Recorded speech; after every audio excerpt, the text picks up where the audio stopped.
On the X? Yeah, and that's something we could go over as well. Oh, hey everyone, how's it going? It is I, the real Randy Chavez, coming at you today with a VV. Nah, I'm sorry, that's VV Brand with a Tetherball investing update video with some of the sharpest minds of women in Web3. Everyone say hello to Dachi. Hello, Dachi. We have, and thank you guys for sponsoring this podcast. This is great. We have a bit to go over today. There's been a bunch of news in the last week. So we'll go over, I guess, a recap last time. What's up, Omar? How's it going? We had gone over a couple of different aspects of the token. We went over the tokenomics. We went over a bunch of the roadmap. And you had mentioned about a little bit about pre-sales, doing that online and offline. So for Tetherball, there was an update on X that just came out, and we'll go over that in a minute. But how's the pre-sale going? That is a very good question. Yes, Kems, go ahead. Well, since we're out in the open, as you guys know, oh, can you guys hear me, by the way? Okay, sweet. Okay, my Wi-Fi's been going in and out, so if I pause on like something yucky, just kick me out, and I'll come back in. Everybody has access to what our wallet is, so you can literally go look it up on SoulScan right now. But man, it's been awesome. We've been having people sending Solana left and right. We've been seeing people pumping and people like really understanding a little bit more each day about who we are and what Tetherball is. Thank you, Randy. And a lot of people are pretty interested. We're feeling the FOMO, and we're like, "You don't worry, you're not going to miss out. Just send some Solana." It's pretty exciting. We have a lot going on. There's a meme contest. We're launching Twitter Spaces each week. Forming some really cool strategic partnerships with our advisors that are on board. But other than that, Jenny, if you want to add anything else, we've cleared up some confusion. Like some people are like, "How do I send it? Where do I send it to?" All this stuff. Very clear. You connect to your either Phantom wallet or a Solana friendly wallet, and you send Solana to that address, and then Tetherball tokens will be airdropped to you. But that's the community swap. Our pre-sales are much more, they're not underground, they're out there, we're here. But we have people who are investing a lot more money. And that's even more exciting because we're in a ton of group chats right now. Everybody's asking a million questions like, who are you? Who's your team? Why now? And all sorts of questions. And we're always like, Jenny. Jenny's in all the calls with us to make sure that we're answering the questions correctly for one, that we're answering legally for two, and that we're doing our due diligence. So we're being really intelligent, really slowing down, really intentional about who's investing, whose money do we accept, and how much money we accept, which you already know. So yeah, it's been great. It's still going on. So all you have to do is jump in a group chat with you can DM any one of the co-founders, and we will always bring in Jenny because she is our coach. She makes sure everything goes smoothly. And we have a lot of people who are just coming in and just asking us, as I mentioned, asking questions and who are curious. People who are whale status, people who are non-whale status, but we love and we're open. And so it's been exciting. We've had a lot of people say, what's the minimum? What's the maximum? We're like, here. Bam, bam, bam, bam, bam. Some people we haven't responded to in the group chats yet. So just want to say we see you and we will get back to you. We're very straight up, like, here's what it is and let's go. Yes or no? Yeah, I think Jenny also, like, all camps, that was amazing update. I think nobody can do it better than you. And and I think Jenny has like even more exciting news, isn't it? So Well. Hello everyone out there, and Randy Chavez. He's like actually a a brother to us now. I mean, Oh, he's everywhere. We love him, and we wanted to thank for his support. But real quick, ladies and gentlemen, we are still missing Michelle tonight. She's still taking care of her two babies, the two doggies. So, and of course, right now is 11 p.m. East Coast time. Michelle is in New York.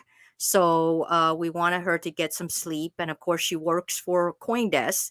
So they do wake up early. It's kind of like the market. So just in case, if there's speculations out there and we don't like it, if Michelle left the team, oh no, nobody is leaving the team.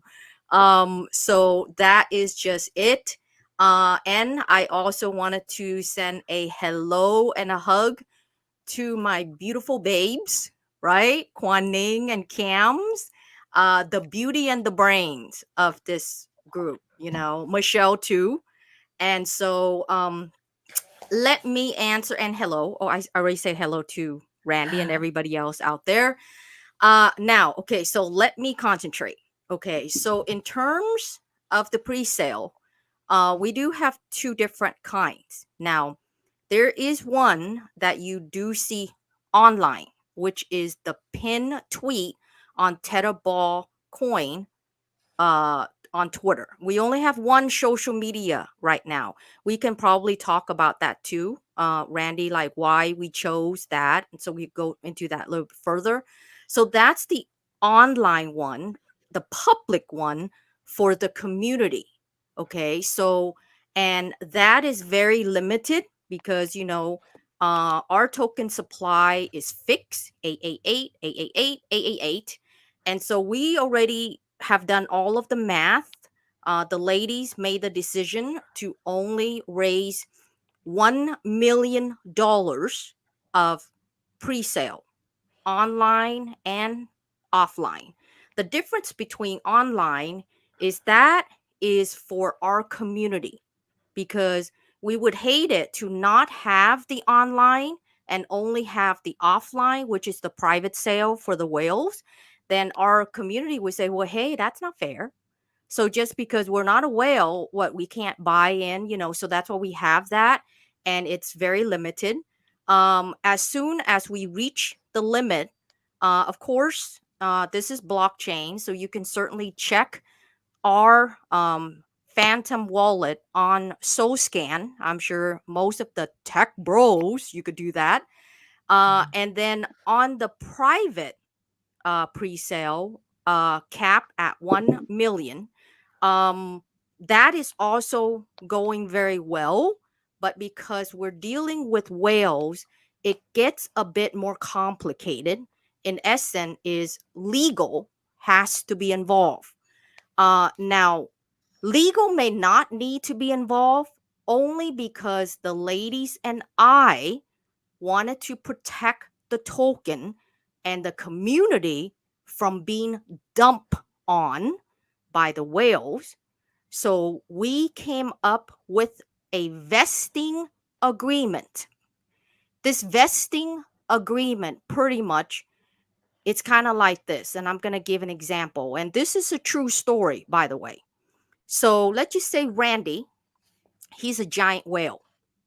He came in, and this is a true story, by himself or with a group of his pals. They wanted to pick up 1/3 of the ladies' 1 million cap. So obviously, that's a large ticket of about $300,000, right? Now, normally, if we were to be any other meme coins, we would take it just like that. Hey, money's in the bank. Let's go. Roll it. And that's the reason why you do see out there 9 out of 10, if not 10 out of 10 meme coins, you will get dumped on, because even Solana got dumped on. Okay. So every time when a meme coin gets dumped on, it will never survive again. It's gonna like it's like a dead fish on like on a platter. It's dead. It's hard for it. There's no dead cat bounce. Okay. In the stock, at least you can have what it's called a dead cat bounce. But in crypto, when a fish is dead, okay, it's gone. So we don't want that because the ladies and I wanted, we said this many, many times, that we wanted to flip the script on meme coins. Not all meme coins has to be made the same way. We can change it. Meme coins can be a good thing if you do it right. If you think about the community, if you think about the long-term perspective. So back to these whale. Randy is that whale. So he comes in and we say, you know what, Randy? We don't mind taking your money, but here's a vesting agreement. What this vesting agreement is that we're not going to give you a giant bag worth of $300,000 of tokens, because then when you have that bag, definitely we can't control you and you're going to dump it on the community, right? So we negotiate with Randy by saying, hey, uh here's a legal agreement between your lawyers, our lawyers. We're going to give you a monthly distribution. Okay. And many of our whales accepted that.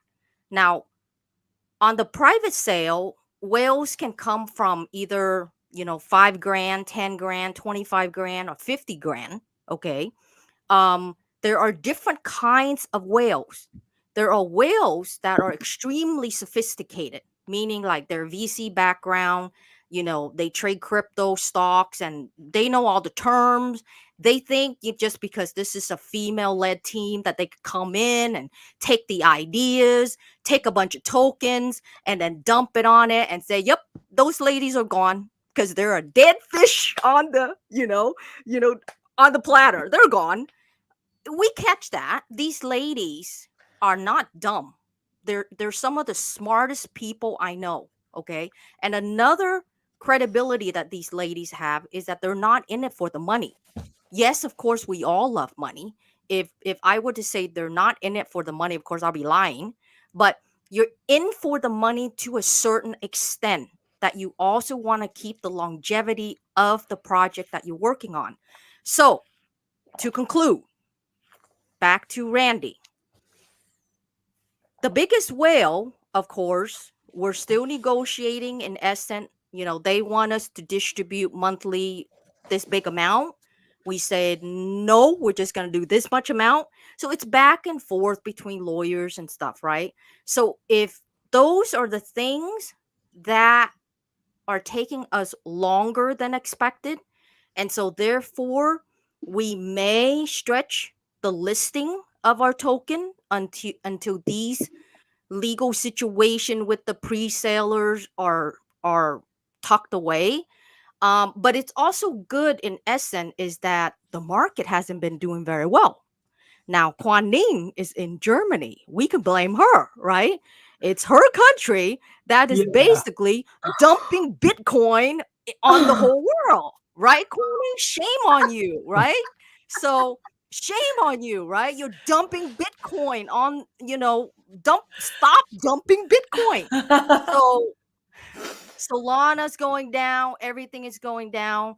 Now there are arguments. We talk about this in our private group with the execs and with the ambassadors. Some of our ambassadors are super smart too. They mentioned that, a lot of the tokens are not being, affected regardless, and that we should just like launch it. But, you know, I don't think so, or we don't think so, because there's a difference between an existing token like Solana, Ethereum, Bitcoin, and there's also a difference between a brand new token that doesn't have a strong base yet. And if we launch during a weak market condition like now, then all you're going to get is going to get dumped on. Okay. So because the ladies and I wanted to protect the long term of this community and the token, we will push back the listing of the token until we see the stability in the market and the closure of the pre-sale whales. And final thing, okay? If we were to choose between one large whale like Randy, $300,000, right? We honestly prefer to choose 10 other whales. Each gives us 30 grand. Because the chances are the 30 whales that are giving us, the 10 whales that are giving us $30,000 each, the chances of them dumping a lot is less, even with a vesting agreement, than that of one giant whale or one group, because they have so much, they're gonna dump harder. So those are just a few characteristic that I know the bros out there in crypto will understand exactly what we're talking about, so that you can see the integrity of this team when it comes to protecting the token and the community from being dumped on. Thank you. That was great.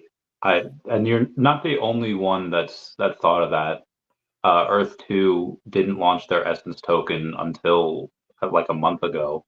They have one of the prettiest metaverses out there, and they did it because they didn't want to launch in a bear market. They didn't want to launch in a way where, okay, they have a quick pump and dump. Hey, launch, great, and then it dumps down.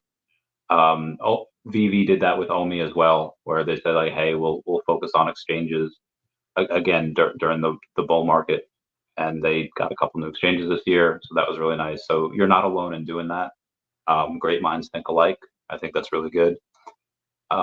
We have a question here that I think we can answer based on the tweet that Tetherball had put out about what utility does Tetherball have. Well, one of the things that Tetherball had posted before was the first meme coin with education as one of its core utilities. Now, it's obviously going to be led by you guys, plus Michelle, and you guys are going to be doing a masterclass. And the masterclass, there's going to be different ones. They do have different prices. And I guess we'll go over the utility first, and then we'll go over the actual prices, because that gives in line what you guys might launch at and what you guys might pre-sale at. Do you guys want to go over the masterclasses? Sure, you're the host, Randy. So I just want to say tonight I'm a dark knight, and both Quan Ning and Cams are the white knights because they're lighter. You're the white knight too, so all three of you are against me tonight. I was hoping there is this other dark knight, but he's kind of shy, so we're just gonna let him alone, leave him alone. Cool. So I guess the first one is mastering the balance, effective marketing versus public relations. Yeah, how do you guys go and tell, okay, this is going to be good for marketing because they're in Web3, even though they might not have as many followers as someone who's in Web2, and they might cost more. Give us the details on that, on how you guys brainstorm through those. So if I may introduce first, obviously when it comes to marketing, PR, and the media, Michelle is our queen, but she's not here tonight. Cams is also our queen. She's here, so we'll let her share a bit of her thoughts. I'm so. I think I'm okay. So I will back up whatever Cams will share. And our Kuan Ning, she specializes in a different tier, but she's been catching up really smoothly.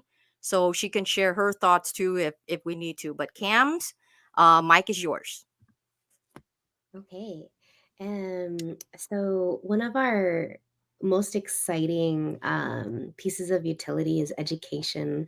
And this is something we feel is just absolutely missing from the meme coin space, especially, but also in the crypto space. We've talked about a lot of amazing founders who have established different ways to dip your toes into crypto, to understand crypto, but there is a whole entire business side of crypto. And not only do you have to understand the security, you have to understand what is crypto, what's a meme coin, how does everything work? There is also, how do we take advantage of this incredible blockchain technology and build businesses and make money off of it and unleash our entrepreneurial spirit? And so in that spirit, We have 3 master classes that are really identifying and addressing 3 incredibly wild gaps that I have not seen in the market, especially on crypto, Web3 education in general. We have a lot of wallet education, things of that nature. That's really great. But now that you've mastered those things, now that you have been in the crypto space for a couple years, now that you've transitioned from Web 2 marketing to Web 3 marketing, it's time to take your game to the next level. Why? Because Web 3, the market of Web 3, the jobs in general, it's tech. But it's also has a little bit lower barrier to entry for finance than traditional finance. Um, you're less likely to need a college degree, for example. You need to understand crypto. You need to understand all sorts of things. But with marketing and crypto, it's a different space, and you need a different set of skills to set you aside, set you apart. And so the first class is mastering the balance, effective marketing versus public relations. Now, there's a huge difference. There's a huge divide between those things. This particular class is essential for marketers, PR pros, and business owners.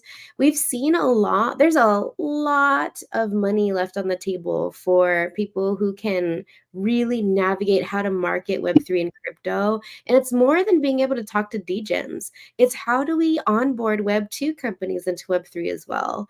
And how do we make, I've seen it so many times where we were talking to different advisors, strategic folks in the crypto space who are respected like yourself, and they share something like, oh yeah, we could never partner with them. We could never partner with, hi, they seem so fun. I love your hats. I was just at the beach, so I'm like, oh, just want to go back to the beach. And Web 2 companies and big, huge, like Forbes, like Fast Company, like Apple, Google, huge tech companies that have tons of money who wanted to get into the blockchain space at one point and have navigated to AI and things of that nature. There's still people coming and trying to understand, how do I break into that space? And they don't know where to start. They don't know who to go to. So building brand reputation, managing crises, leveraging media for impact. Those are some really big things that Jenny, that Michelle have been close to, that they know how to talk about. Myself, it's easy to know, like looking at a brand in 1 second, you can tell if a Web 2 company like JP Morgan Chase would work with them. You will know. No, they're not going to work with, characters that have butts and dicks out. They're not gonna, that's not their brand. They want something that's secure. People know what they're talking about. They don't have to have a PhD, but they need to represent themselves in a great way. And there's so many things that you're not going to find on YouTube, for example, that Jenny teaches us. She will talk to us for 5 minutes, and I probably make an extra 100K this year because she tells us, she drops some knowledge. You know what I mean? So $599, that's nothing compared to the value that could bring you, right? And then token valuation mastery. This is something that Jenny is just, man, like every single day. I think there's like 2 to 17 to 30 texts where she's like coaching us on what it means to chat valuation, market sentiment, the value of a token. Like those things are, hey, Candace, our intern, what's up? Hey. He's our Um, first intern from UC Berkeley. Super smart young man. Super so smart. smart. Jumped Super right smart. in. Exactly. Already And made when like he 18. Oh, go ahead. And when he joined, he knew nothing about crypto.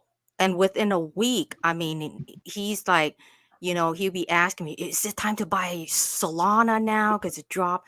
But I did hold him back a bit. I say, "Calm down, calm down. You only been it for a week, so let's keep." But that's Khan. He's a UC Berkeley sophomore, but I think his credits is more of a late junior now. So hi, Khan.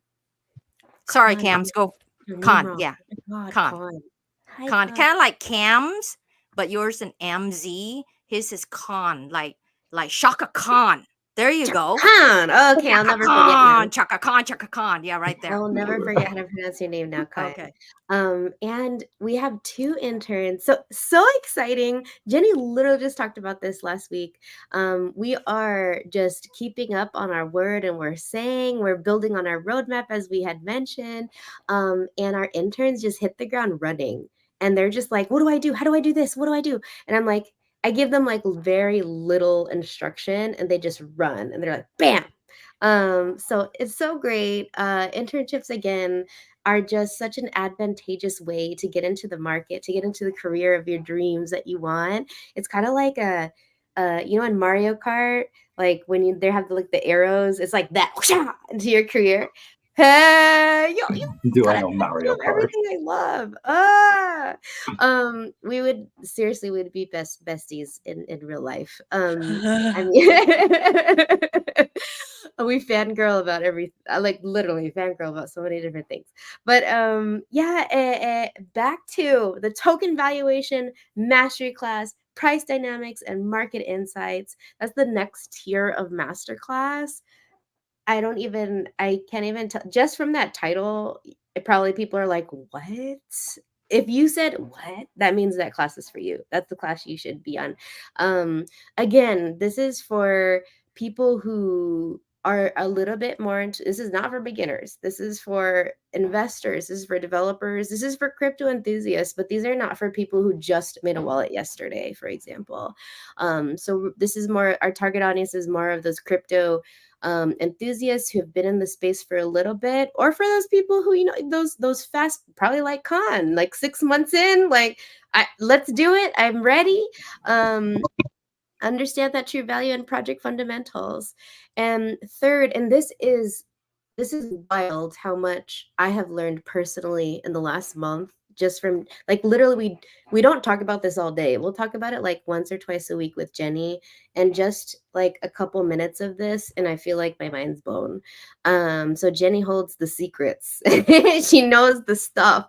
And we have pros and cons of decentralized exchanges and centralized exchanges, listings with market makers. Should you or shouldn't you? Just that alone, people will be dropping thousands of dollars just to understand what those things mean, right? And it's huge money. There's billions in trading volume. So it's important that you understand before you list on a decentralized exchange versus a centralized exchange. What's liquidity? What's security mean? What are the regulatory implications? And you'll be able to understand some more strategic insights for making informed choices, which that's worth every penny, right? And so I'm gonna pass it over to Jenny if you'd like to add anything else, but just wanted to share this truly a master class, truly worth however long time we're going to decide to put on this. But yeah, like intimate access to one of the top minds in finance right here. Yeah. What I just wanted to add, and then I'm going to toss the mic back to Kuan Ning, is that all of these master classes, for example, just like Iggy, her meme coin called Mother, ticker Mother, she offers merch and some other stuff, accepted only Mother tokens, right? We're doing that the exact same way. We're only accepting Tetherball coins once we're listed for these master classes. So even the guys who are out there who wanted to take it, you got to have Tetherball to sign up. You don't have Tetherball, you can't join. But I'm gonna say a little bit more, but I'm gonna let Kuan Yin go first, and I'm gonna take us back to the marketing and PR. So Kuan Yin, remember you were telling me the story about because I want you to share about the media. I'll back you. I'll back you. When you're in Brussels right now, and then you are one of the keynote speakers for her full-time job, which is a co-founder of Fund the Planet, obviously.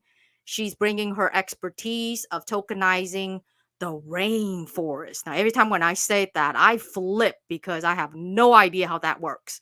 So she was approached by, let's not mention which media, but she was approached by a couple of the media outlets there who wanted to interview her.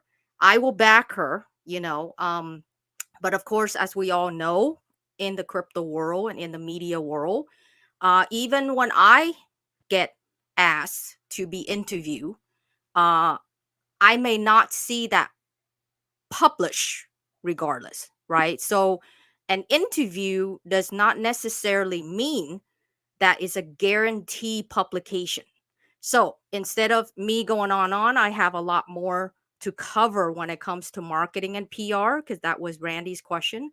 But I wanted Quanning to come in and share a little bit. I know she just woke up, but I want her to warm up because she's super smart.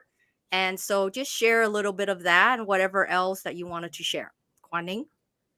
Yeah, thank you, Jenny. Yeah, because like right after that incident happened, I just text Jenny everything basically because even though Jenny is saying like, yeah, like PR and marketing, I'm so, oh my God, don't be fooled. So basically what happened was I'm in Brussels. I was giving 2 keynotes on each day, there was like, a lot. And afterwards, like I got approached, of course, and one of the journalists actually is from one of the biggest crypto broadcast company in the space, and then You he can wanted to do call them, Quanning, you can call them a tier one media yeah. outlet. Okay. Yeah, exactly. So this individual approached me right after the keynote. I was talking to everybody, but like that person was waiting for me for like, I don't know, 20 minutes. I was like, why are you like, just hanging around, right? And then he said like, can I just get probably 20 minutes from you? I want to do exclusive, and can I record it basically? And I say, what do you want to talk about, right? And he said, yeah, about the everything you just mentioned already in the keynote. I said, okay. So we went to like lobby here in the conference space, and then like he just pulled out the phone and then asked some really actually good questions, like follow-up questions, and then how we tokenize real world asset, the structure of the data, and then like because our tokens ranking top 31 in the world and then number 2 in Germany, right? So there are a lot of like secrets over there as well. So yeah, of course I can only give limited information. After that, and I just mentioned I have Tetherball with ladies. And then he said like, oh my God, like before launching, can you drop me a piece? He wanted to have a look, and then like, of course everything's under embargo. I don't know if you guys know what embargo is, but like Jenny can touch the base on that in a more in detail. But that is basically what happened. So yeah, and I text Jenny, and Jenny said, oh my God, I have some stories to share with you as well. I mean, like not good or bad, but like just some thoughts on it. Yeah. All right. So since both of my ladies spoke, I always back them. Whatever's missing, I'm always the back. I follow them from behind. I'm telling you, I just back them, right? So first and foremost, I know Khan is probably listening, and the second intern we took on, his name is Juan Gutierrez. So hi Juan, if you're out there, and they're both from UC Berkeley. Khan is actually a sophomore, but his grades are like junior, senior, and Juan is, I believe, he's a senior, and they're both from UC Berkeley. Now, I have not talked to neither one of them, but then I was thinking, because when we're in college, there's just a lot of different clubs, right? These two young men are super smart, so I don't doubt it that they have other clubs. So who knows? We might do our first in real life Tetherball event somewhere on Berkeley campus if we could get the permission with them being involved or someone near UC Berkeley. I don't know. So that could be a scoop. Since we took both of them on, obviously they've been super smart, super helpful. And the second thing I wanted to back both of my ladies is back to marketing and PR. So here's the thing though. If there's a lot of PR people out there who are watching this now, I'm sure they know me, and obviously I know them. So I do know a bit about PR, and let me explain it this way, which I do see many startup smaller projects always get confused and they don't know what to do, right? So let's just say you're launching a project, an NFT, a meme coin, or whatever, right? How do you get the media to write about you, right? Now, I can say this. The crypto media and the traditional mainstream media, especially crypto, they were simpler about 5 years ago.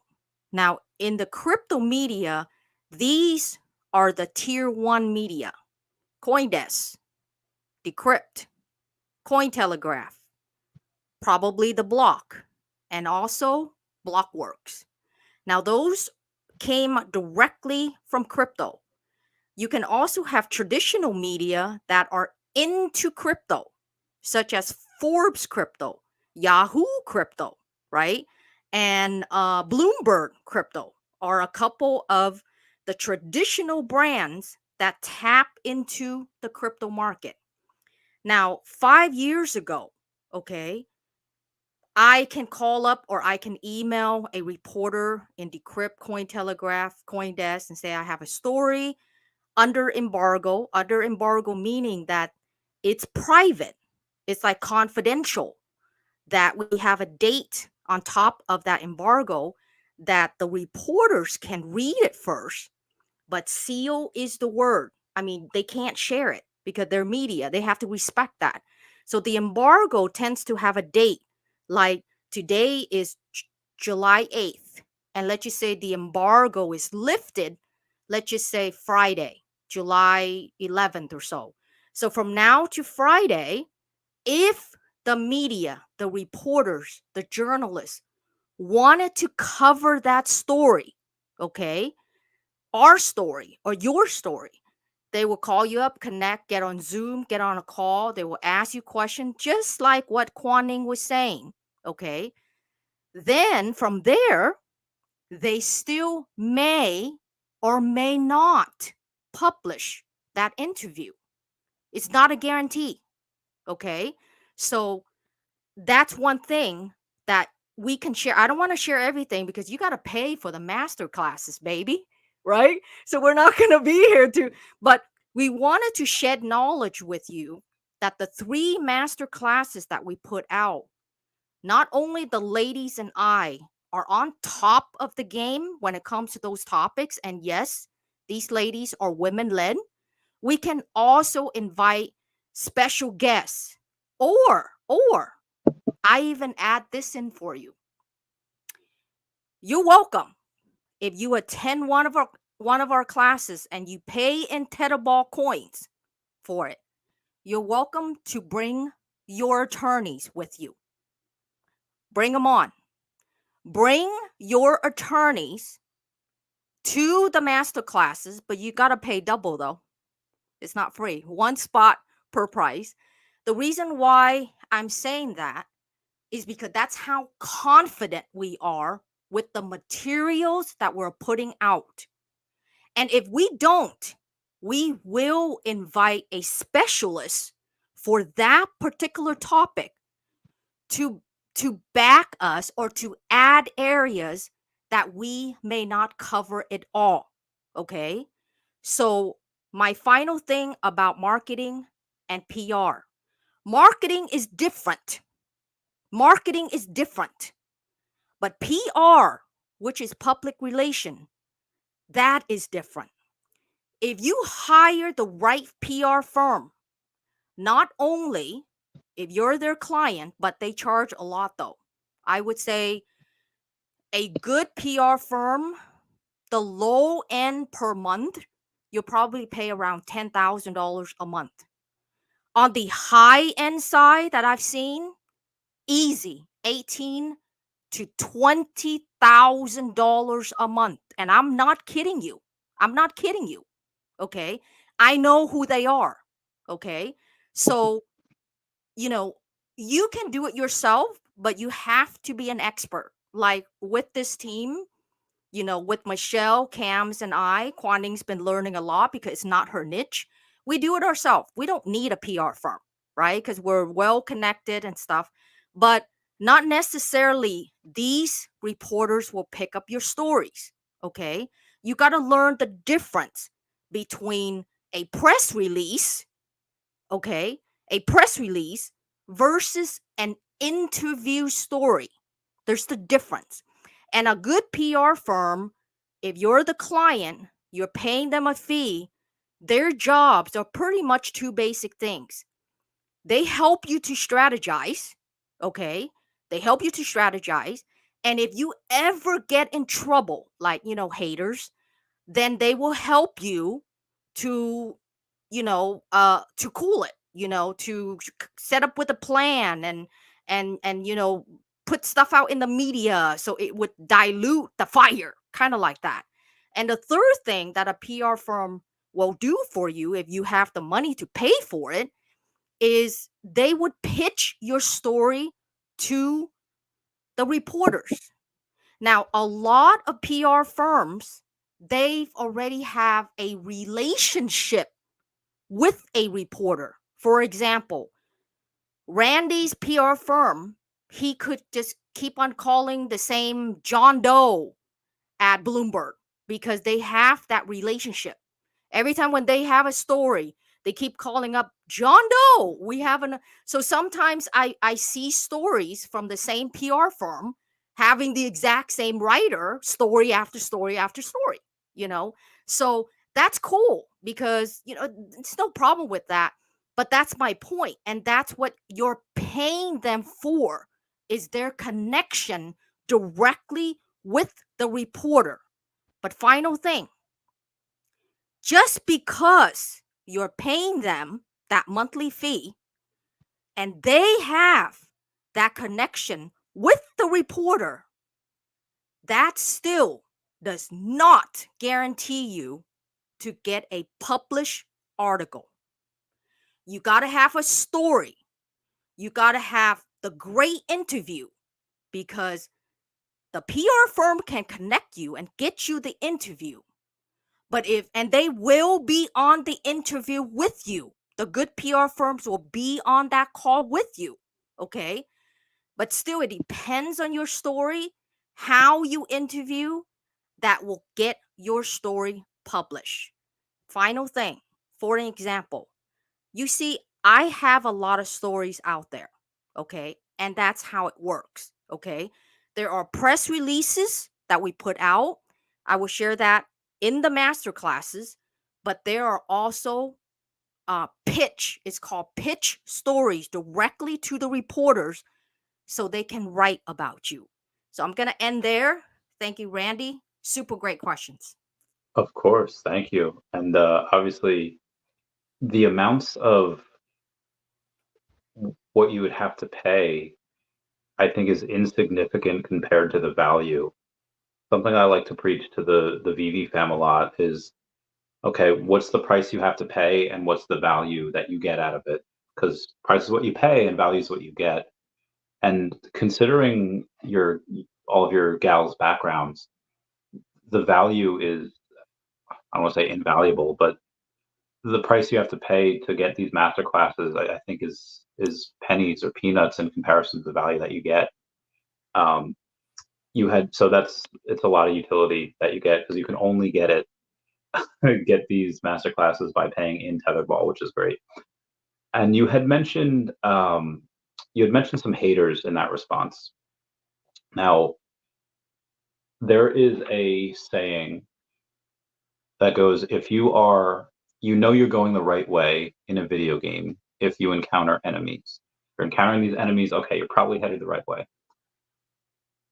Since the inception and birth of Tetherball and of the marketing that you guys have been doing, you guys have received a little bit of hate sprinkled in there. You have your cheerleaders, which are great, but you have the haters. And again, as you guys get more success and as the love comes in, so will the hate. How have you guys handled that so far, and how will you continue to handle that in the future? So I'll jump in first, and then Kwan Ning, you can share your thoughts, and then Cams, and of course I'll back you guys again. But I was raising my hand when Randy was mentioning about the prices. I thought he was mentioning about the prices of the PR firm. So I was gonna send a Oh, I've been caution. to masterclass, but Yeah, and then when you say master, I say okay. But because of that, I wanted to clarify too. Now, there are a very few great PR firms in the crypto spaces. I mean, in the crypto space, okay? And they are a lot of horrible ones. Horrible ones meaning that they would charge you 5, 10, 15, $20,000, okay? And they just gonna get you shitty coverage. Shitty coverage. I'm sorry. Am I allowed to say that on yeah, you can say whatever you want. Oh, okay. So shitty coverages meaning that they they will not get you those brand names like, Fast Company or look at some of the logos on my Twitter banners because I was covered by all of them. Okay. So the good, PR firms are connected to some of those big brands, and then they can help get you landed a story on one of those. Now, even Solana, even Tether, okay? They all have PR firms one way or the other, okay? So the caution here is that just because a PR firm reach out to you or you call a PR firm, okay? That doesn't mean that they are legit. Now, in our master classes, we can help you identify which ones are good and which ones are bad. So this is the ones that, if we've ever came across a team that was bad, we're going to tell you. And so from there, we're going to potentially save you quite a lot of money. That's the reason why integrity, and integrity goes very far, not only in crypto, but in businesses and in the traditional world. So back to the haters. The question about haters. Cams, why don't you go first? What are your thoughts about haters? How do you deal with haters? And then Kwan Ning, share your thoughts too, and then I'll back you guys. I say, okay, bye. Don't let the door hit you on the way out. No. I There's like different types of haters. And I wouldn't say we get like for real haters, but there's been like some people saying shitty things on posts, and we're just like, whatever, bye. Guess you're not gonna get this bag with us, okay? But when it comes to business, and whether you're in Web 2 or Web 3, and you're in tech, you need to be a leader, and you need to be respectful, and you need to be kind. And there's so many opportunities for partnerships, and community is so huge in Web3. Partnerships is so huge no matter where you go. In life, partnerships are just important. And so when people are in your DMs and you're sharing, you're just out here, like, how do you start a partnership, right? Like, when we were starting our project, we wanted to start a community, so we're cold reaching out to a lot of people before we even but we don't blindly do it. We're not like the LinkedIn folks, the recruiters on there that are like, hi, great opportunity for you in banking, and then the person's like a teacher who doesn't, like, just wants to watch Sailor Moon all day. Like, there's nothing like we researched people, we talked to people, we've connected with people at conferences, swapped interests. And when I reach out to folks, I have people who are like, No, I don't really know too much about meme coins, so I don't want to join. But thank you so much for your interest. Like that's so sweet. And instead of like a um meme queens are shitty, fuck you guys, you guys are gonna go to zero, that instead of things like that, like what if in the future, like you would like to partner with us? What if in the future we change our utility or change our direction, and now our business is aligned with your business when it wasn't before? You want to strengthen those relationships. Okay, right now we're launching a meme coin, but in the future, what if we're building a utility with Web3 and AI, and that's your specialty? You want to keep those relationships open and kind and respectful, and offer anything else, like offer any other utility you have. I have people who have reached out to me in the past, like, try my product or try this or try that. I'll be like, sure, like they're 30 minutes. But then they're like, oh, but we want you to pay for it. And I'm like, what? You're making me try? Like, you just launched this product, it's a beta, and you don't know. Like, there's so many ways to go about good business practices. And so if you feel like your next response is going to classify you as a hater, you should probably not say it, especially in business, especially with Web3 and crypto, especially with people who are trying to launch a good project or product. There's a lot of shitty I don't want to say projects. I want to say there's a lot of shitty people out there who have bad intentions. I don't want to even say they're shitty. Like, they just have bad intentions, or they've been fucked over by something, and so they don't mind fucking over other people. Um that's well and good if that's what you want to do, but that's not what we're here to do. And so it's great to have people actually reach out and say, hey, I did my research. Like, we've had people who said, hey, I did my research, and at this time I'm not interested, but in the future. And then like a week later they're like, how do I join? You know what I mean?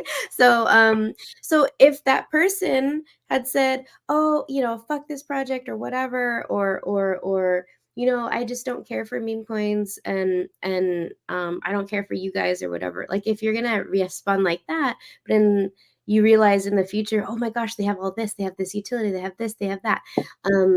Now you missed out because you were rude. So we've had some disrespect on the post. We've had some disrespect in DMs. But I would say the majority of the people who have joined our team, or who have joined later, or said they couldn't at the time and joined, or said that, or joined and then just was like overwhelmed, have been very respectful. So thank you to everyone who had joined or were like, you know what, it's just too much. Or and just shout out to all our freaking incredible ambassadors right now. They're like evolving in different ways. When you launch a startup, like, your roles evolve and they change, and you adapt and you grow. That's business. That's a startup.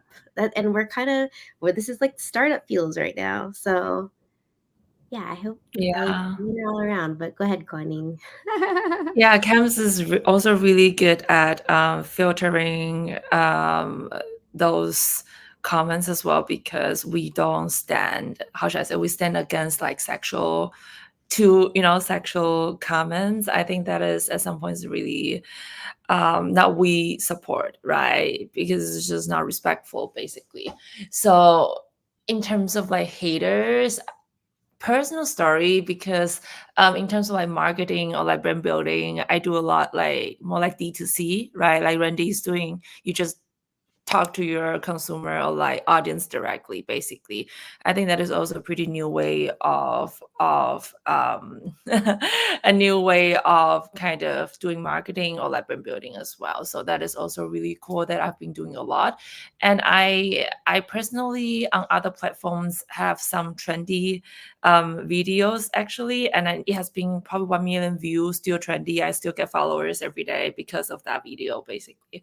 And under that video, I would say around 20% of the people are like haters. They say terrible things. And then I personally was really sad, of course, to a certain degree. If I say I don't care, they'll be lying. Actually, they'll be lying. I don't want to lie. But like, of course, I get hurt sometimes. But I didn't respond because I need to have a bigger heart, right, than those people, first of all. And what you realize is that you still have 80% of your supporters, they defend you, right? So I think when you really jump in and then get things like really messy with them and like, get your hands dirty and then, fighting back and forth in the public, I think that's when the fun's end. Right, this is when the fun's end, because if you are really sincerely building a brand and then like talking to your audience like honestly and transparently, your fans will defend you. And then that is what I've been seeing, that I hope, and I can see that already in the future in our community that would for sure happen, because we already build this kind of 80% of our fan base, I would say, in a positive way. And if you don't have haters, it's like, come on, it's not a proven case. It's not a proven business case, because you need to have a counter argument to have a space to grow, right? So I think yeah, to deal with haters, just need to have a bigger heart, and then you have a strong community, and the justice will find its way. So Jenny, I will pass the mic to you. Well, before I jump on, as I always been saying that I always back my ladies. I think Cams wanted to share something about haters on Twitter Spaces. yeah. Oh my God, I got a lot of those, and I they're was like, freaky "Yes, scary. um, Go ahead, Just as Cams. a pre Oh, they're preface to this, bad. there are different Rude. tiers of So haters. rude. You Yeah. get tiers of people on Reddit versus Facebook versus Twitter. Yep. So share with us your experience with the Twitter space haters. OMG. Like, we had an hour long, way more than that. It was like an hour and a half long Twitter space. And this hater, like literally every second was just like thumbs downing the space. And I was like, hello. And in the space, it's live, right? You can hear me. I'm talking to you. And I was like, hello, person, just consistently putting thumbs down. I know your thumbs might be hurting right now. Why don't you come up to the stage and speak? And I invited them to speak. You want to come? You want to hate? Come up here. And so and then immediately after I invited them to speak, they left. We had someone write, I can't even remember what the comment was. It said something like, ladies plus meme coins equals disaster, or some dumb, I don't know, something dumb. Dumb And shit. I There, think I I say was it for so you. mad I just deleted it. So I'm like a huge, with Kuan Ning, I'm like, dang it, I need to work on the heart thing and the breathing. I'm a certified meditation teacher, but I was like, and I went delete. And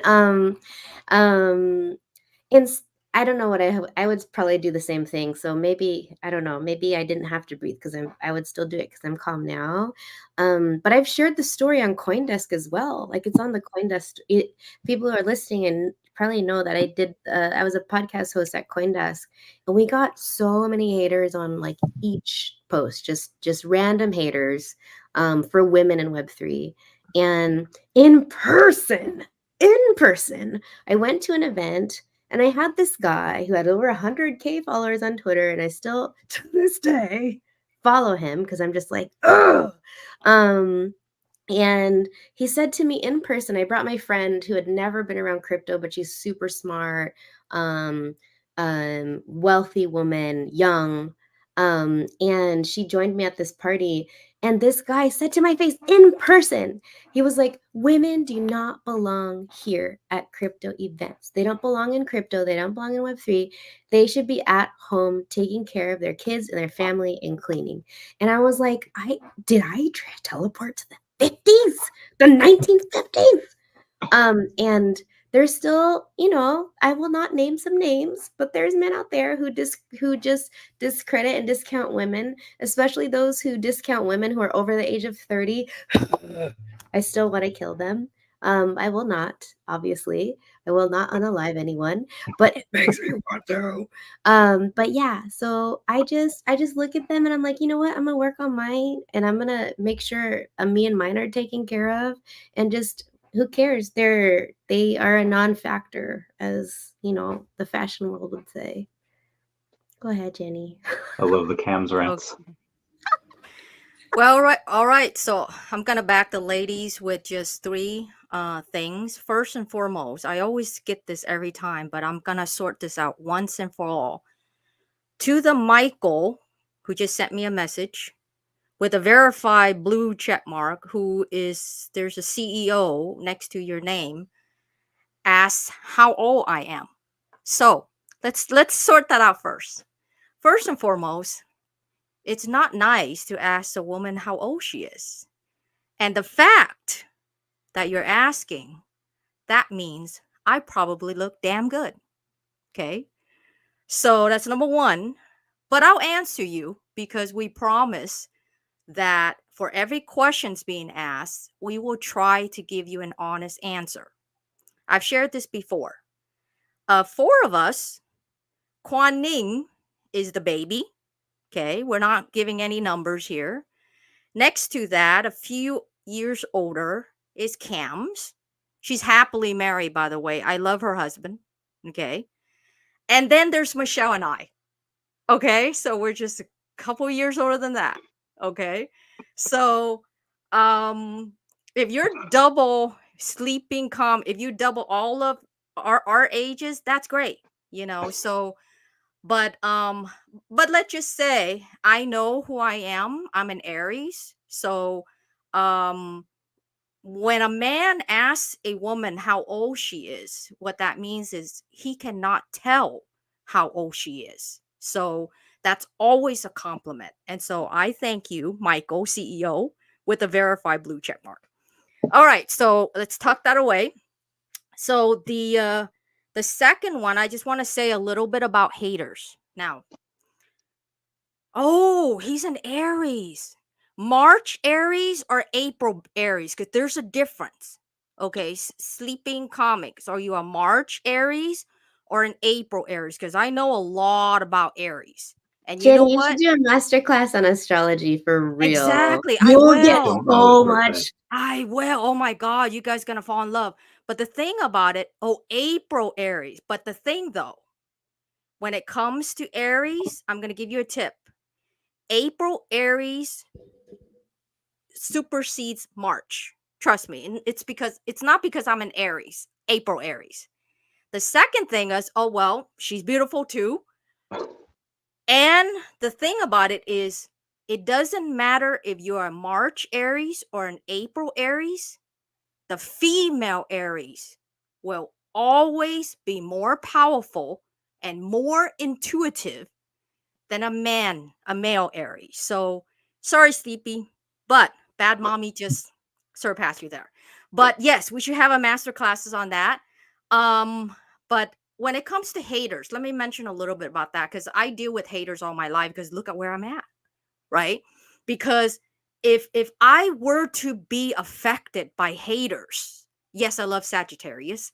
Everybody's gonna start putting their zodiac on the screen now. Oh my god. Okay, so concentrate, people. Okay, so like Randy was saying, on the way to the top, if you don't have haters in between, you know, you're not going the right path, even in video games, he was mentioning, right? So, of course, for me to be here and for the ladies to also be here, we have to deal with haters, okay?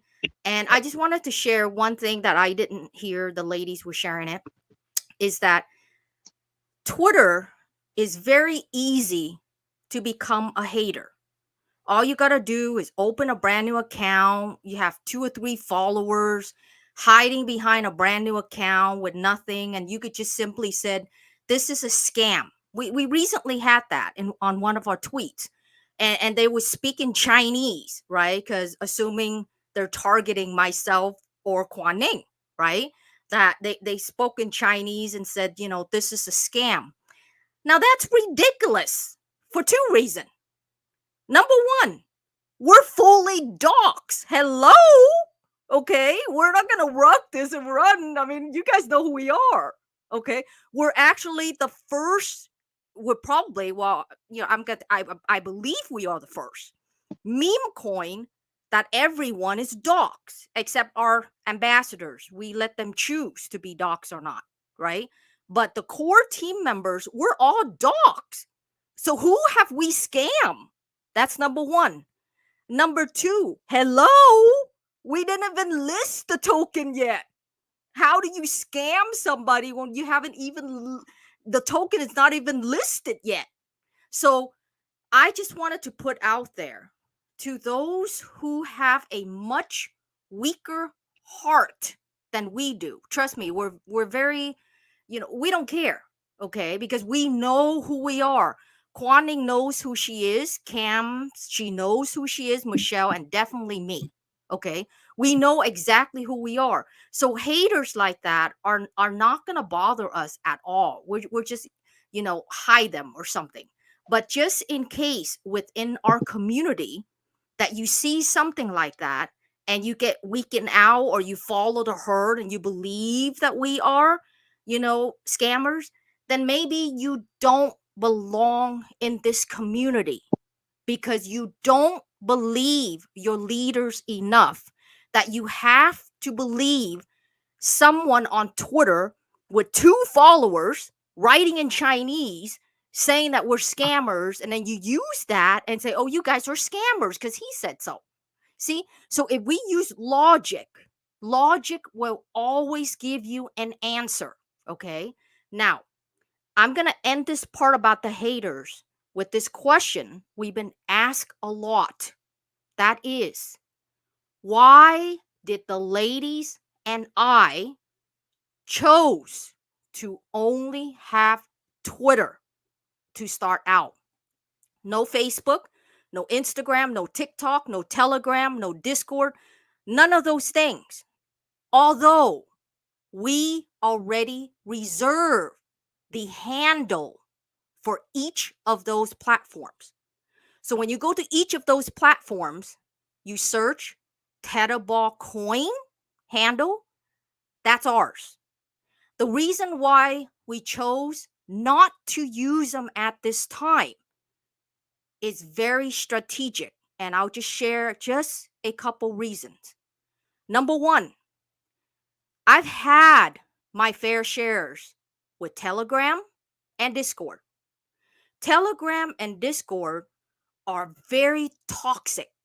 It's a public forum that anybody could just jump in, drop a bunch of links on you and call you out, say this is just a scam group. We don't have time to deal with that. We don't have time to put out the fire, okay? Because for everything that's being said, we are strong, but our community may not. So for everything that's being said, we have to take time to say, why are we scammers? Explain that. We don't have time for that. We rather keep that time and energy to put into positive things like building out our token, taking care of our legitimate community, the investors, the pre-salers, okay? So that's the reason why we will hop on Telegram and Discord, and we will start using all of the other social media platforms after we build a strong base just on Twitter. Okay? So that's one of the reasons why we chose that strategy. And if I may remind you all, the core point to this Tetherball meme coin is what? Flip the script on everything. So we're not one of those projects that is going to follow the herd. They do that, we're going to do that. If that's what the ladies are doing, I'm sorry, but I would not be a backer. Okay? Those who know me knows that I don't follow the herd. Because when you follow the herd, it's just a bunch of nothing but pump and dump meme coins. And we're not here for that. So, to those who have been asking, why only on Twitter? Why aren't you on Instagram? Why don't you have a Telegram? Why don't you have a Discord? Hello? It's not as if we don't. We already got the handle. But it's just that we don't want to, for a very clear strategic reason, and it's been working out very well for us. So thank you. That was great. Frisco play RSS says some people only hate you because of the way that others love you. To add to that, there was a quote, I forget who it's by, it says, I will build a mansion with the bricks that others throw at me. And I feel like you guys exemplify that pretty well. But moving on to a little bit more positive note, outside of the haters, you guys have a bunch of people that love you. And then you want to give back to those people. You want to give back to the community. And one of the ways that you're doing that is a meme contest, something to spread joy, to spread fun. And the meme contest right now, the prizes are $500 worth of Tetherball tokens. It will be airdropped to each of the top 5 winners on list day. And it starts, I think it's already started, and then it ends on July 12th, a couple hours before we go live. Tell us a little bit about that. Gams and Kwaning, I want you guys to go first, but also I think this, I think you guys, some people ask me, do we have to meme Palo or Tether stable coins? I think we can make an exception. You don't have to. You can do memes about Tetherball and whatever, but Cams and Kwaning share about the contest. Also share our little bloopers that I caught, like a little typo, which then the team corrected it with another tweet. So please share that with our audience, that little typo, because one missing character can mean a lot of things. And once again, whatever you both are sharing, I will back you with anything that's missing. That was me. That was me. I put 500 and there were comments like, 500 what? Like, what does that mean? And I was like, oh no. And I swear I looked at it a million times.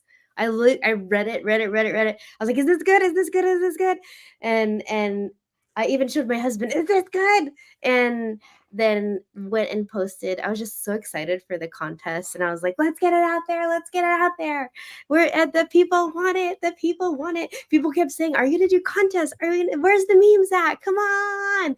And we can only generate so many memes between all of us. And so there were just so many amazing memes being already made by the community. And I was like, let's just get them all out there. Sleep in. I'm waiting for yours. I'm waiting for a comic, a comic meme.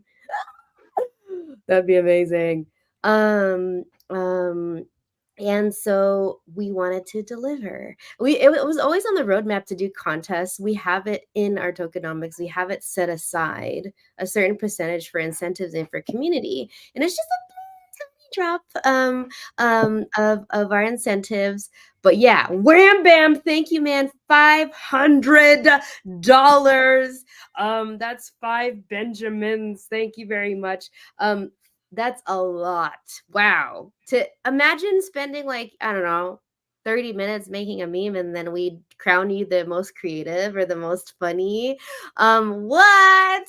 I mean, I want $500. That's like half of the tuition per month for my son to go to school. So, and it's expensive out here.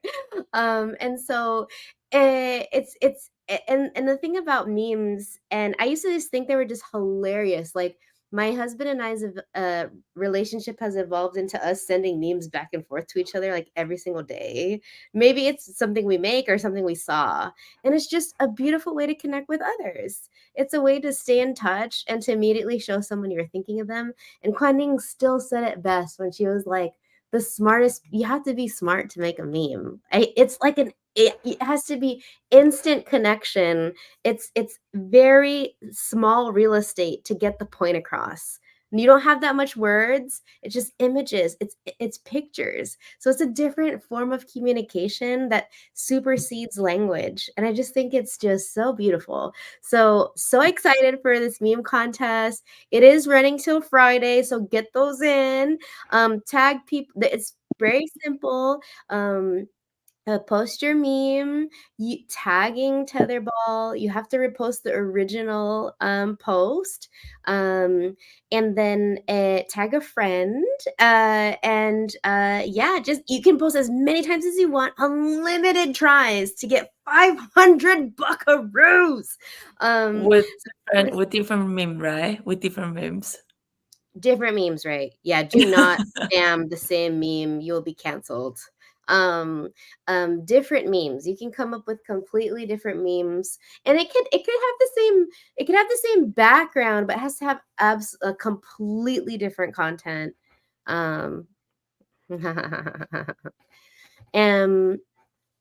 Sorry, that's my I don't have that much energy to laugh as loud as I want to laugh. But I'm still gonna give you something. And so we're really excited about the meme contest, as well as not only just hearing from the community and seeing how incredibly talented you are, but also it's an opportunity to educate others, right? On Apollo, on Tether. But on top of that, it's just to show love for Tetherball and to really support a meme coin that wants to do something different and flip the script. And so we love your support. You can use Canva to create a meme for real. I should be sponsored by Canva. The amount of times I've shown people how to make memes on Canva, but it's a very easy design tool. And yeah, so Randy talked about this, but it leads right up to our next podcast. And so literally, probably along the week, we'll curate our favorites so that it's not like we're looking through hundreds of memes or whatever. Hopefully, please send memes. I've seen a couple already. I know there's a couple, and I'm like, it's so exciting. We've also shared the assets too. So I don't know if you've ever seen that on a meme contest before, but we have literally shared our direct PNG files with you of the mascots that literally I hand drew. So we would love for you to use those. There's a heart eyes one, there's a money one, there's a throwing up one. There's so many use cases for them. Do it. Can't wait to see what you come up with. We are going to look at them live right here with Randy and show our favorite memes and talk about them, read them out loud maybe. I haven't thought through how we're going to do that, but it's going to be awesome. I'm passing it to Kwan-Ning. Kwan-Ning's a meme queen, by the way. Oh, what did you say? Kwan-Ning's a meme queen, by the way. Oh, nice. But nobody knows that. Only Cams and the execs like Jenny and Michelle. I'm every morning when I wake up and I look at news and I'm like, okay, let me make a meme and then send it to the group. And then Cams is like, oh my God, post it. I'm like, but it's friend's asset and then stuff. But yeah, I love memes. I just love it. And then in terms of this context, I do think it's a really, really, really good opportunity for everybody. Even I wanted to participate, but yeah, but probably I would just give the opportunity to the community as well. And I do believe, oh my God, there are so many good memes already in the ambassador chat. And I think, Randy, you also see them. Crazy. I don't know how to compete, but competitive. It's really competitive though. So anybody wanted to join, you're gonna put some effort, I would say. So Danny, go ahead. I think that's everything I want to add. All right. So there are 2 DMs. Guess who just answered? That Is it Michael? So Randy, I haven't even accepted him yet. He's in that box where how you supposed to accept him, but he's still over there. So I guess he's listening. So let me just read off. I'm going to put him on a spot right now. He says, Jenny, I apologize for asking about your age, but as a brilliant and beautiful woman, I'm sure I'm not the only one who's curious. Remember, age is just a number. You ladies are doing a great job. And I did swap some of my soul for Tetherball coins. There you go. That's the ending part that I wanted. I want everything else just blah blah blah. But I do appreciate that. So in terms of our meme coins, the other DM they were asking how many tokens for $500, because we said $500 in Tetherball coins, right?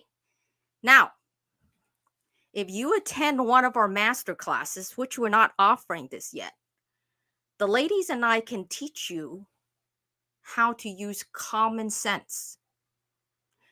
Because if you take common sense, and again, this is not to degrade anyone, because this is just like common sense. Because sometimes you just look around, it's just like right in there, you know. So common sense is this way. So you scroll down on the Tetherball timeline, you will catch another tweet, which we listed the master classes. In that post, each of the master classes has a price. So that is correct. So if you read the post, it clearly says $5.99 equals to approximately the number of tokens, right? So you can get that answer from there. Okay, so this is common sense. Okay, but to further elaborate, the smarter ones will probably catch, where do we get this 0.012 of a tetherball to multiply it or divide it to get the the tokens. So if you know math, you got to have the $500 divided by the price of the token, 0.012, then you equals to the amount of tokens. So right now, our tetherball has not been listed yet. So we still don't know. So the ladies and I randomly picked a beautiful number. And if you look at it, it has a 0, which most meme coins have a lot of zeros. So we chose a beautiful 0. And then what's after a 0? 1 and 2. 0, 1, 2. So we just use that as an example. But eventually, the tetherball will probably reach there one way or the other, okay, above there or whatever. But that is just a number for the public to visualize how many tetherball meme coins for $500 or $5.99, or because everybody always likes to know how many tetherballs for $500, you know. So if we don't give you an example, you're gonna ask us all the time. So if we give you an example, it's right there. So it's an example. So there you go. But thank you, Michael, CEO, for swapping Soul for our tetherball. Thank you. On behalf of the ladies and myself, we love you. For whatever you did, ask us more age question. We don't mind. As long as you drop Solana for tetherballs, just ask and we'll just answer. Age, height. Yeah, I can say Quanning is the tallest, that's for sure. But as long as you drop your soul for tetherball, send us your confirmation. You can ask us anything you want. Oh, what chain on Solana? Common sense. I just want to know what animal you are in the Chinese zodiac. Not gonna say that. Randy, you're always gonna be tricking you. Nope, we're not gonna say that. But I kind of gave a clue already, but I'm not gonna repeat, you know. So that's fine. Well, I'll have to go rewatch the other 5 hours of content that we've done. I think more. Didn't we do 3 with you already?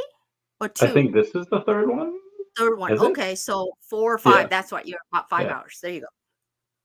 And so there's obviously you guys have been working exceedingly hard, and I know that this will launch at some point over the next X amount of weeks or whatever, but let's just say within the realm of the third quarter, what happens if you guys aren't ready to launch until, let's say, August, and then August happens, and then suddenly we're back in Mercury retrograde. Do you delay that another couple weeks so that you're not in there, or do you just try to really focus to launch beforehand, before all the chaos happens? Well, let me give that a shot. Well, first of all, Randy, that's one of the things what we love about you, because you know about these things, like the zodiacs, the Chinese zodiacs, the retrograde. But of all the ladies and myself, I think I'm the most into that. The ladies are just okay. So, and keep in mind, this project belongs to the ladies. I'm just their backer. Okay. So I don't think they will make the decisions of listing the token or not based upon retrograde.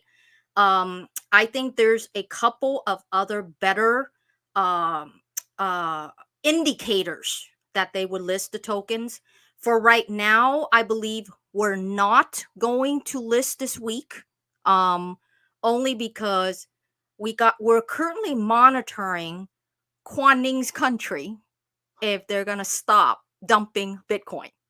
As soon as Kuan is the queen of Germany, if she needs to tell her country to stop dumping, and then we will list the Tetherball of the coin. But other than that, we're all waiting for Kuan and Germany at this point. So we're keeping a very close eye on that, because I believe, based upon today's news, they've been dumping some of the largest amount of Bitcoin in one day in the history of something something. Okay, so it could be worse tomorrow. Bitcoin can tank to maybe 50 or below 50, which could take Solana down with it. And because Tetherball is pair with Solana, it will be affected, no doubt about that. So we definitely don't want to launch the token and have it affected like that. So we will launch the token, but for right now, we're gonna monitor the market condition. I ain't gonna say nothing about that. We gotta monitor the condition, and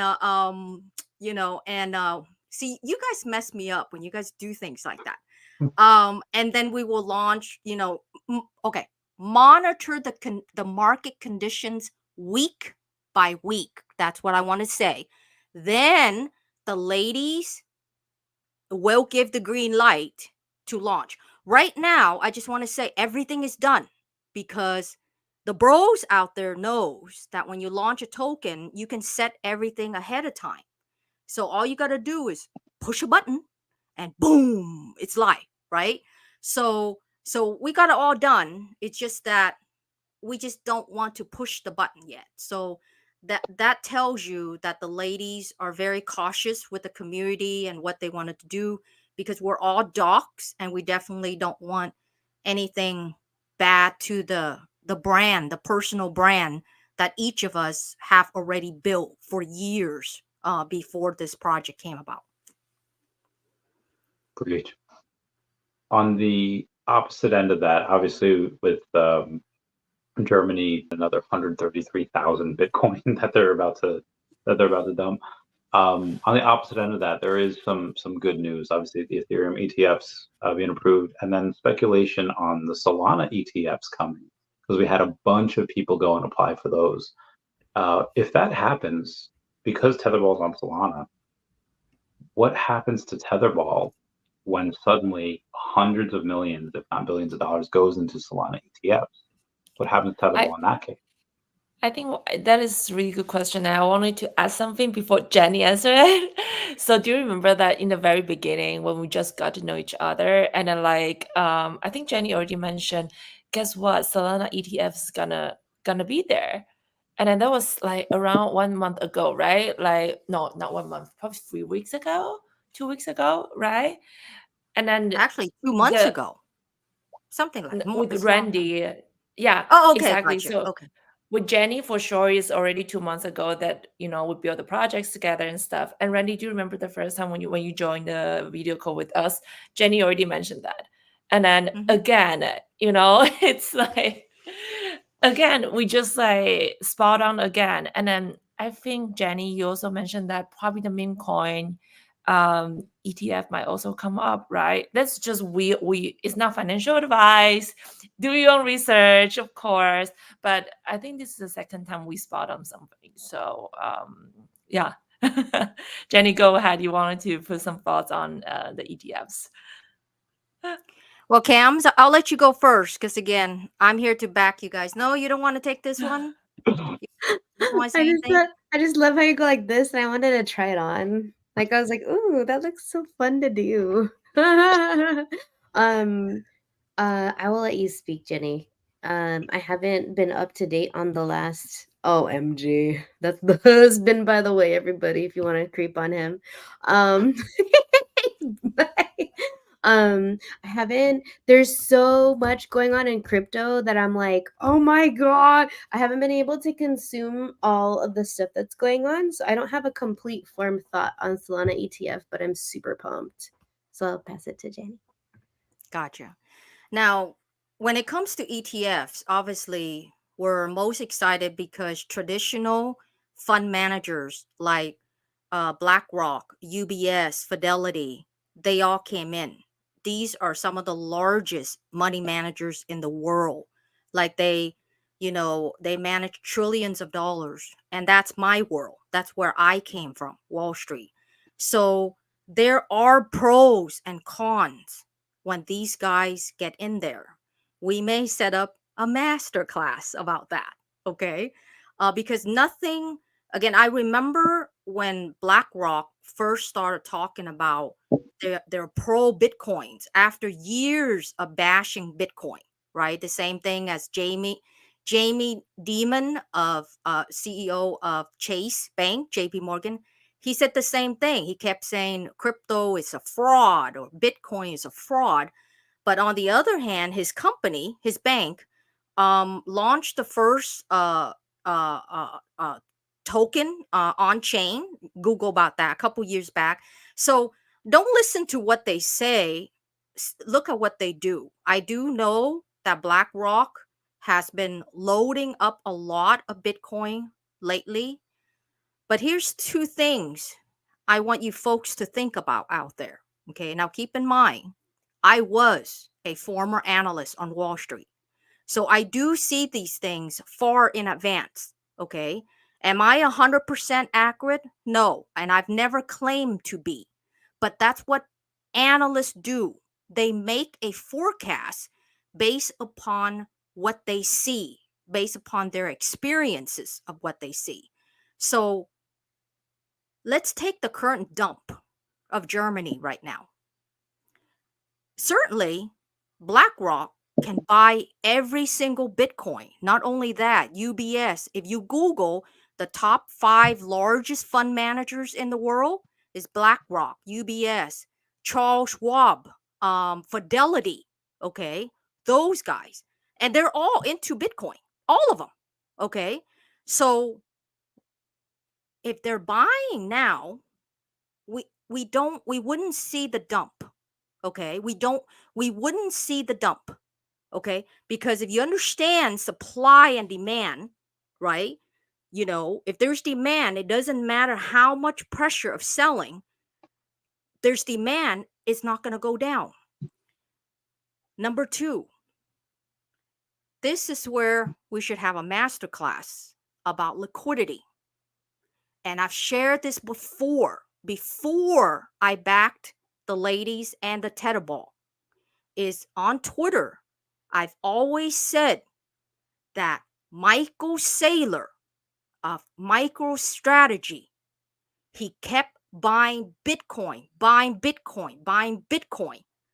but he can never sell because right now, if you know technology and if you understand market making, Germany, where Quan Ning is at, they can barely sell the Bitcoins that they have. Because when you sell, you got to have buyers. Okay. So buyers, you guys know what I'm talking about out there, the bros, right? Right now, Bitcoin is what? Is it 55? Is it 55 right now? Give or Let's just say take, yeah. 55, give or take. if there's no buyers and Germany is selling, okay, and let's just say Cam's put in an OTC order, like an OTC order at 50, okay, so Germany can sell, and then it could tank from 55 to 50 to pick up Cam's order because she's buying at 50. So if there is no liquidity, that's why liquidity is so important, okay, then you cannot sell because there's no demand for it. And Michael Saylor, of anyone, he knows that. And so I tweeted about that. But back to what Quanning was saying about a meme coin ETF. And I do believe Bitcoin ETF is obvious. That's the OG. Ethereum ETF, that's also obvious. That's the OG of smart contracts. Solana ETF is also obvious because Solana was backed by venture capital, probably one of the largest deals behind Sam Bankman-Fried of FTX. Okay, so there's probably still a lot of VCs behind Solana. So Solana has a lot of liquidity. So when they do an ETFs, obviously they're going to manipulate that token. And I'm going to repeat, BlackRock, UBS, Fidelity, when they apply for these ETFs, because they've already seen it, that they will make money by manipulating these cryptocurrency. Keep in mind, and I'm going to give you a tip because I was a former market maker. Market makers, they make the most money keeping a certain asset, a stock or a crypto, within a certain trading range because they make money from the bid and the ask. You buy, you sell, they keep making. They're the dealer. They keep making it. So yes, of course, if Bitcoin goes up, they make more. But if they keep it in a trading range, they have less risk, but they make more money. So trust me, these traditional fund managers, they have their game hat on. It's just that you may not know it yet. So definitely they will have a meme coin. They're not just going to choose one meme, because the reason why they can have a meme ETF with multiple memes in there, it's going to be a basket, because memes are popular. Okay, so they're not going to let that off the table. Okay, Wall Street is all about the money. If they see money, they're going to come in about it. Okay, so they will probably choose some of the top meme coins to put it in a basket of this meme coin ETF. Pretty sure Dogecoin is going to be in there because that's the OG meme coin. And we're the OG of education. So we're hoping too that we will be in there. But that's, again, just my forecast. I love that. So on your forecast, you obviously, I don't think you do anything unless you play those dominoes out and see like, hey, where could this go? Frito before said the best investment you can make is in yourself.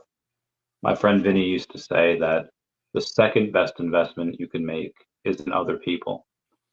In Avengers Age of Ultron, somebody asks Iron Man, like, hey, you're the leader, what do you think? And he's like, no, I'm not the leader, I just pay for everything.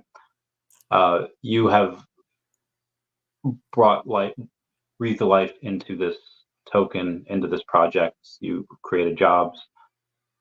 What dividends have you so far seen by investing in these women that you've handpicked, you've hired?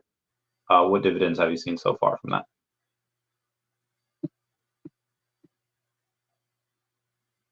Ladies, you want to do that? I think I mean, that is question your was for you, but question. by all Yeah. means, if Try, they're in charge of interns and stuff. maybe just summarize the question for the ladies, Randy. Because Sure. your So the questions are question. great. I love your questions. Yeah. Oh, thank you so much. Yes, I do. Originally for Jenny was the second best investment I've heard that you can make is in other people.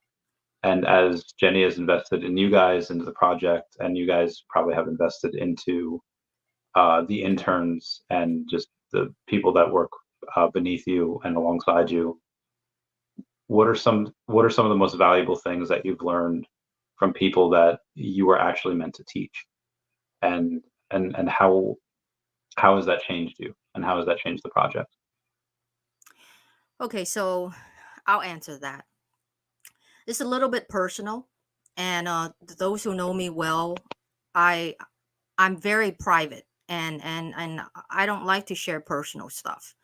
But it's a great question, and we've promised that if it's being asked, we will somehow, some way answer it, except age, zodiacs, and stuff like that. So, but here's the thing, Randy. I funded a lot of projects. I back a lot of projects. I've lost money to a lot of projects, right? But that's a part of being a VC, a backer, right? So fortunately, number one, I've already known these three women about a year to 2 years ago. Within that time frame, we built a line of trust. Okay. And so I believe that's key. The reason why it's key, and even though I've backed so many projects and other founders of projects that I back, they do recently came to me and asked me, Jenny, you also back our project, but you're not as involved. Why are you so involved with Tetherball? Right? We would love you to be involved like that with our project, right? So they do put me in a very tough spot. But at the end of the day, I only have two hands. There's only 24 hours a day. The ladies know, they hear my sleepy voice. They hear when I wake up. They hear my 3 a.m. voice when I'm about to go to sleep. I barely have enough sleep. And at the end of the day, health is wealth. Okay. I chose Tetherball is because when I get involved, these ladies know I share a lot of trade secrets. If you don't understand what trade secrets are, please Google it. Google it. Trade secrets are actually more valuable than a trademark or a patent. Okay? Because just like, for example, Coca-Cola, only certain people know the the recipe to make Coca-Cola, right? So I've been in business all my life since I was 20. So that's a clue. Since I was 20, right? These ladies know that I've gained so much experiences only because I got shut down so many times that I got to get back up. Haters that talk to Cams or Quan Ning, like, oh, you're a woman. What are you doing in tech? This is bro space. Go home, change diapers, feed the babies, That's just horrible. And that's why I love these ladies for that. Okay. So I back them, and I wanted to make sure, because meme coin is very sensitive and it's regulated. And that's my strength. All of the other projects that I backed, they're also in crypto web3, but they're not as regulated as a meme coin. So that's why I chose to be so hands-on with these ladies. And so here's the final thing. Why is trust so important? Okay. Is that because when I share to Quan Ning, Cams, or Michelle my trade secrets about something, I have to be able to trust them and not to take that, go somewhere else and stab me in the back and stab this project in the back. Okay. That happens so many times in life. And you know what? I know for a fact that I will never get that with these three women. And so that's why I wake up every day, even I only slept 2 or 3 hours the night before. Okay. Because usually I'm thinking to help them think. I don't mind continuing investing in them, and not just financially writing a check and paying for everything, but mentally, and also as a coach. I always try to coach them to head towards the right path, so that 10 years from now or 5 years from now, they've learned a lot within the last 2 months, okay? They will be a caterpillar and become a butterfly, and hopefully they will get other women that they can trust, so that they can share some of these, and that's how growth spur. And that's my belief. Aw. You I'm made gonna them smile. cry. I'm gonna cry. Don't cry, Cams. If I was there, I'm gonna give you guys a huggy, Aw. huggy. So, but they know I'm telling the truth. Yeah. Yeah, thank you, Jenny. Like, yeah, we actually have been learning a lot, you know, even though we every single one of us in each different domains, right? Like Jenny Mhm. just mentioned, you know, like we have different professionals and expertise, but like still, like the things she's like has been bringing into our life is just mind blowing. Yeah. Yeah. That is for me, like everybody, I don't know if you know me yet, but I'm really also reserved person. For me to say that is also like takes a lot. Jenny knows it. So yeah. She's super private, Really. just like me. Yeah. Well, all of them. Yeah. Cams is also super private, and so is Michelle. So, and that's why we click so well. And I think in everything that you do, trust has to be key. And then if there's no trust, then there's really nothing there, you know. So, picking partners, picking team members, key, very, very key. It's either make it or break it in a project. Mhm. We love you So, too, Randy. oh, thank you. So, You're the brother of oh, this women led. You're the brother. thank you. Is that so?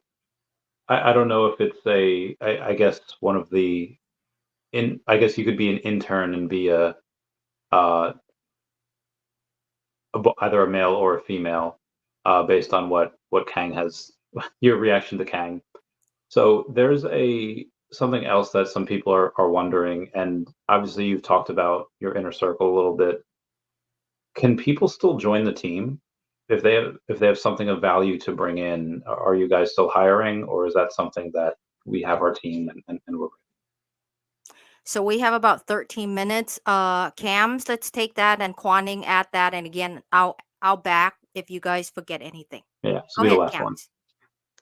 Yeah, and in any business, there's people who like say and do. It means the same thing. Like they say they're gonna do something, then they do it, and then they go hard at it. And then there's people who say and then don't do.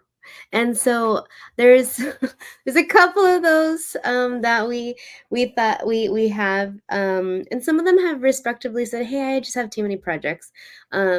So we are, of course, looking to build our ambassador community. We would love to. Oh, I love the Pink Panther. Didn't. Didn't. Anyways, and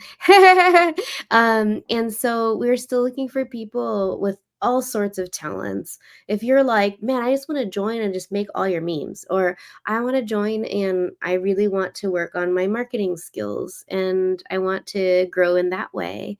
Um, or maybe you want to help me design and help us design like the logo and brands and make flyers and cool stuff. There's so many different things you could do.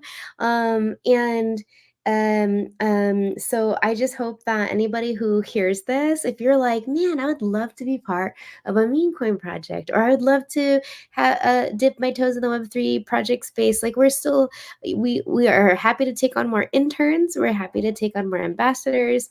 The more the merrier. But with that being said, you got to put in the work, because we are going to compensate And you not only do we compensate with various forms of different compensation, we're working on that part, but we compensate with our time. Like a lot of us are very talented. We have a lot of pull in our different career areas. Like I'm in UX, very high paying roles, very high paying tech jobs that are always over 6 figures. And I've helped many people get those 6-figure jobs.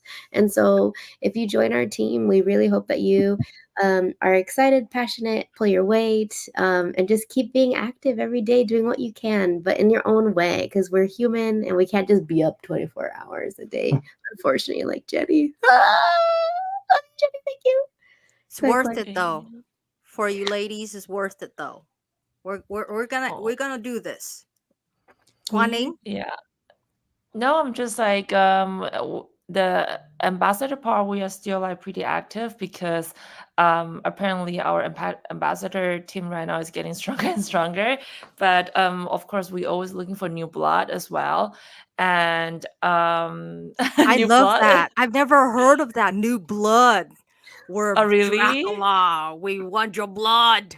I love that. Yeah, I'm gonna exactly. borrow that next time. Yeah, We new need new blood. blood. Uh-huh. Exactly, fresh blood as well, intern and stuff. So yeah, just let us know. We will add you in our DM, and our ambassadors are really, really engaged. And of course, like they also would onboard you as well if you have some really kind of like idol and who are our ambassadors, and maybe that is the chance for you to get a connection as well, because in the end of the day is community anyhow. So yeah, that's everything I want to add. Thank you. And Jenny? So just a few things. Both Cams and Guan Ning, they always nail it. A little thing I just want to add to, which was Cam's was absolutely correct. There are people who love to join. Once when they join, they just sit there. But we understand because we don't know their private life. Maybe they just broke up with their boyfriend, their girlfriend, someone died in a family. I don't know, because they say yes, and then all of a sudden nothing happens. I call that dead on arrival. DOA, dead on arrival. As soon as they arrive, they're dead. They don't do anything. So we will, and I've talked to a couple, and I have evidence of this. I spoke to a couple of other tokens founders, like token founders, and I've shared this with the ladies. Oh my god, these bros, they said the exact same thing. It's like they said that they would get a community, and they would get like a ton of ambassador influencers promised to do the, and then when it's like only half of them would do it, the other half would just like sit there. So it's matching. That part is matching, because we thought we did something wrong. I mean, why are some of these people dead on arrival, right? So we will eventually, because right now we are growing that group in a private room. It's invite only. It's not like Telegram or Discord, where anybody could jump in and just bomb us with whatever. We invite certain people to that group, and that group is growing, right? So as that group is growing, there are just a few, like one or two, I would call them dead on arrival. So we will eventually have them exit, because why are you sitting there if you're just not doing anything, right? And especially as we're getting closer to listing, we're gonna share a lot more scoops with the people in there that who are actively helping grow the community. Okay, so they deserve to be in there. They deserve to know all of the scoops, right? And the ones who are just DOA, it's time for them to exit, and we will probably kindly ask them. And some of them, like Cam said, they cautiously say, when I accepted it, I didn't have this many projects, and all of a sudden I have so. We're fine. Just come and tell us. And then we also understand too that maybe dead on arrivals because they just want a sneak peek of what we're doing, right? So it's been about 2 weeks, and I believe that's enough scoops that you've heard. So as we're getting closer to the listing, we're not giving you any more scoops. So we're going to say, later, alligator, goodbye.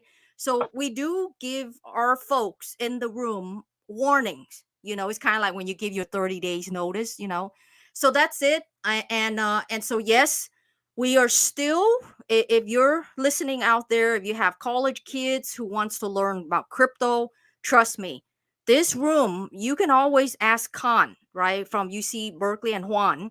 When he joined, he doesn't know anything about crypto. In 1 week, he probably learned as much as anyone can open a textbook or read on Google, probably months at a time. I mean, he has like hands-on learning. So we are still open for internships, right? So if you're out there, doesn't matter if you UC Berkeley, USC, UCLA, reach out to us. We will certainly invite you in. We were all there before looking for internships, and we got shut down. So now we're not going to shoot you down. We will welcome you. We will help you train. And if you need a recommendation or whatever, we will take our credential to back you. So thank you, Randy. Of course.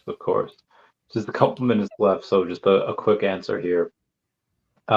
Typically, anyone that's been to college or has had to write a paper, a lot of times you can maybe not write the strongest paper, but if you write it in the light or in the perspective of someone from the point of view that your professor would agree with, they might grade you a little lighter. So with that being said, what type of memes do you guys like? Like, what type of memes can people create that would identify with you? They'd be like, you know what, it's not the greatest meme I've ever seen, but I like these types of memes. Randy, sorry, that is a super interesting question. But before that, I want to add one point to the previous answer. Yeah, sure. So yes, ambassador groups are ambassador group is in WhatsApp. But in the near future, probably in the coming days, we will have can I share this yet? I don't know. Jenny and Cams, please let me know if I can share this. Like Twitter community, right? We will build our community on Twitter, basically, and then that is way more open. Yeah, is it okay? Okay, so that is way more Yes. open for everybody to join, to have the firsthand information and stuff. Everything is gonna be, let's say, functionality wise speaking, it's gonna be the same as WhatsApp and also Telegram, but we will manage all the information under one roof, right? So on Twitter. So if you in the coming days, keep an eye on our Twitter handle, and then the community will be open for normal people to join, plus our ambassadors, of course. But this inner circle, it's invite only. So that's just just clarification, and I'm really excited to meet broader audience as well. So back to the topic, what's the criteria for the memes? I think Kemson, you were already ready to answer that. Yeah, what favorite memes y'all like? Oh my gosh, there are some funny ones. My favorite ones are the sleepers where you look at it and you're like, "Oh, that's gonna be dumb," and then you read it and you're like, "Uh-huh," but you learn something at the same time, right? There's this meme Kuan Ning made, and I've been wanting to drop it. I don't know where to put it. It's just so funny. She talks about. I don't want to explain it really. I'm gonna share it later. We'll probably share it on the account at some point. But she's coming at Tether like, "Hey, where are those audits at?" And it's a funny meme where at the same time you're learning, oh, they're avoiding audits or whatever.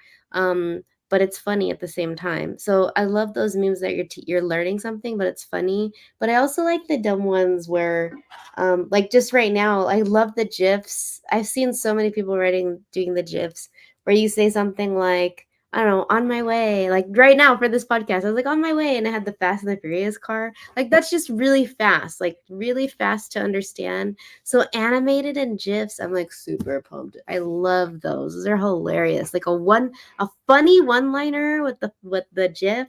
Oh my gosh. But yeah, just peeping just during this podcast, a lot of our ambassadors and some folks have created some memes, and they're hilarious. You have to go to Tetherball meme coin contest. There's some already pumping out there. Those, I love all of them so far. So those are the types of memes. Kwan-Ning, are you gonna give it a shot or no? It has been too many. Like I have been retweeting so many like community made memes on my Twitter. Those are the ones I like, but I cannot justify yet. But I do like a little bit of like intellectual elements in there for sure. Yeah, Jenny. Okay, 22nd, real quick. While I do love Tether memes and Paolo memes, I think I would probably be really good at it because I know a lot about Tether and Paolo. But I'm gonna leave that to the community. Personally, for me, I love the cute bears memes. There's a dark bear and there's a white bear, and they keep hugging each other and they squishing. Yeah, and they squishing their faces. I always use that. I love that. That's a little private side of me when I'm trying to have fun 3 a.m. in the morning before I fall asleep. I would use that. But I love those two bears. That's it. Well, Thank you. thank you, Randy. ladies. Thank you, the 390-ish people that are here. Everyone say bye-bye to Dashi. This is great. We'll do this again on Friday. And ladies, hang back for a minute or two while we end this, and we'll talk off camera. I love you guys.